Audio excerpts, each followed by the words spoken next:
yang mana ramalan tersebut itu diperkuat oleh ramalan Baba Vanga yang menyebutkan secara lebih spesifik dan juga menurut apa yang diramalkan oleh lembaga riset internasional, yaitu McKinsey Global Institute, yang memperkirakan dengan tingkat pertumbuhan ekonominya yang paling stabil di dunia, Indonesia akan menjadi negara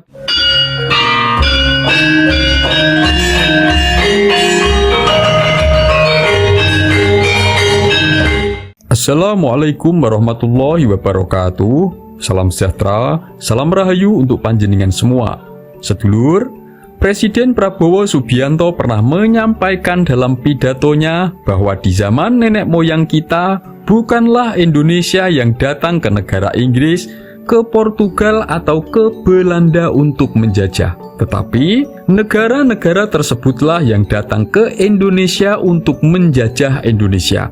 Menurut Presiden Prabowo, hal itu adalah bukti bahwa Indonesia adalah negara yang memiliki kekayaan sumber daya alam yang melimpah, sehingga membuat negara-negara asing seperti Inggris, Portugal, Belanda, bahkan Jepang berambisi untuk menjajah agar bisa mengeruk kekayaan sumber daya alamnya. Dan dibalik carut-marutnya Indonesia sejak era kemerdekaan hingga di era pemerintahan Presiden Prabowo sekarang ini, entah itu seperti kekisruhan-kekisruhan besar yang berkaitan dengan urusan kekuasaan politik maupun kesulitan-kesulitan di bidang ekonomi dan lain-lain, itu secara tidak langsung menurut pandangan Pak Prabowo sebenarnya juga disebabkan adanya campur tangan negara asing.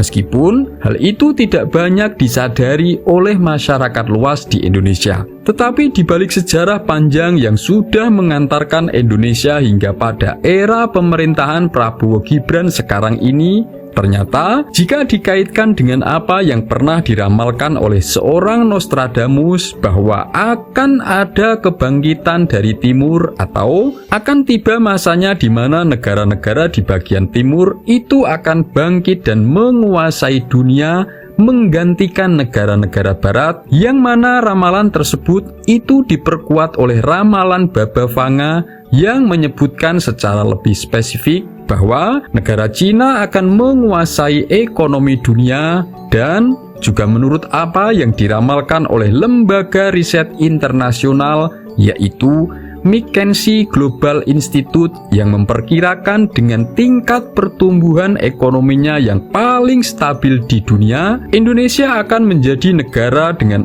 kekuatan ekonomi nomor 7 di dunia pada tahun 2030 mendatang. Itu semua tampaknya akan benar-benar terjadi. Dan semua ramalan tersebut tampaknya juga semakin membenarkan apa yang tertulis pada serat Jangka Jayabaya yang berbunyi, "Entenono waluyo lan tentreme mengko yen wis ono Pandhawa mulat sirnaning pengantin." Yang artinya, tunggulah masa kesejahteraan dan ketentraman jika sudah memasuki tahun 2025. Kalimat Pandhawa mulat sirnaning pengantin itu adalah Condro Sengkolo atau kode dari tahun 2025, yang artinya Indonesia itu diramalkan bakal memasuki gerbang menuju kesejahteraan dan kedamaian sejak tahun 2025, yang kebetulan Indonesia sekarang dipimpin oleh Presiden Prabowo. Jadi jangan heran jika sejak 2025 ini jutaan rakyat Indonesia bakal mendapat kejutan besar dari Presiden Prabowo. Karena dari sudut pandang spiritual, makna dibalik kalimat ramalan yang tertulis dalam serat Jangka Jayabaya tersebut itu bermakna terjadinya 7 peristiwa yang akan terjadi pada tahun 2025 di awal masa pemerintahan Prabowo Gibran, dan itu akan menjadi kejutan besar bagi jutaan rakyat di Indonesia. Sebelum membahas satu persatu, silakan tulis komen apapun harapan dan doa panjenengan semua untuk Indonesia. Bagi sedulur yang muslim, marilah sempatkan tulis komen sholawat agar hajat dan doa kita semua terkabul. Nah, peristiwa pertama yaitu bangkitnya perlawanan terhadap perilaku yang menyengsarakan rakyat selama ini, yaitu tindakan korupsi. 2025 para pejabat negara atau pelayan masyarakat yang selama ini menyalahgunakan jabatan dan kewenangannya, atau yang melakukan tindak korupsi yang selama ini sudah menyengsarakan rakyat dan merugikan negara, mereka semua akan semakin kehilangan ruang geraknya. Jangan heran jika di 2025 ini nanti akan banyak para penegak hukum, terutama para hakim-hakim, akan ditangkap karena kasus korupsi. Kedua yaitu awal kebangkitan di mana Indonesia akan mengalami kebangkitan di bidang pangan atau bidang pertanian. 2025 adalah awal kebangkitan Indonesia yang akan membawa kesejahteraan bagi para petani.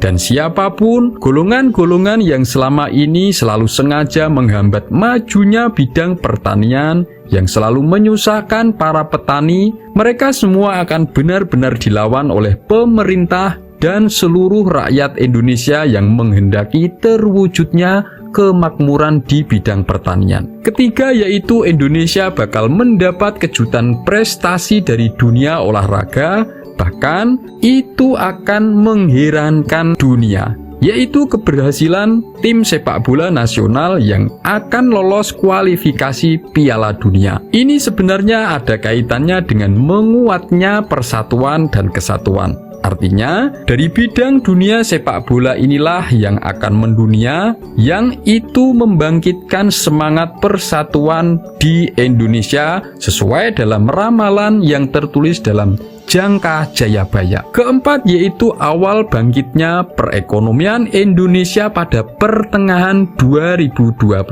Ini adalah berkah dari apa yang sudah dibangun pada era Presiden Jokowi yang semakin diperkuat oleh Presiden Prabowo, yaitu berkah dari program hilirisasi di bidang pertambangan yang diperluas lagi pada sektor perkebunan, kelautan atau perikanan dan lain-lain. Hal itu akan membawa dampak lompatan ekonomi yang sangat besar yang bakal dirasakan oleh jutaan rakyat Indonesia sejak pertengahan tahun 2025. Kelima, di 2025 nanti Indonesia bakal mengalami lonjakan besar dalam bidang industri teknologi. Setelah resmi bergabung dengan BRICS pada tanggal 1 Januari 2025, Indonesia bakal mendapatkan dukungan besar dari negara Cina dan Rusia, terutama yaitu di bidang industri teknologi. Inilah yang akan membawa dampak besar bagi jutaan masyarakat di Indonesia dan akan semakin mempercepat pertumbuhan teknologi di Indonesia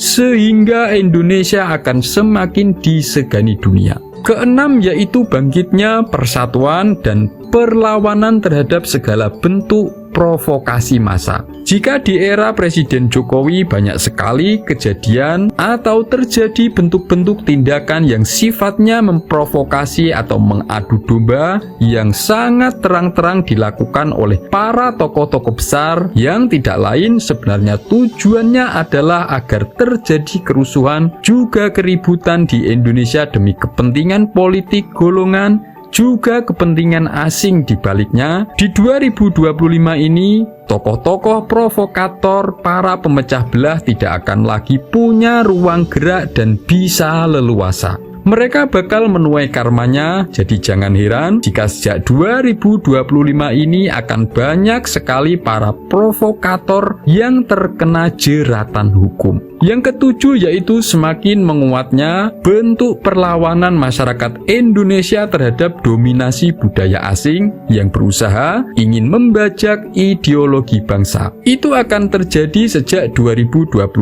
karena didukung oleh pemerintahan Prabowo Gibran secara serius. Golongan manapun yang berusaha membelokkan sejarah negara dan ingin mengganti ideologi bangsa yang selama ini diam-diam sengaja ingin menggeser dan menghilangkan budaya asli Nusantara dengan menggunakan agama dan lain-lain, mereka pun sebenarnya adalah alat politik dari kepentingan negara asing. Tapi jangan heran jika di 2025 mereka tidak akan lagi bisa mendapatkan ruang gerak. Dan jangan heran jika selama ini mereka semua sudah mulai tidak berani berkoar-koar. Semoga ini bermanfaat. Wassalamualaikum warahmatullahi wabarakatuh.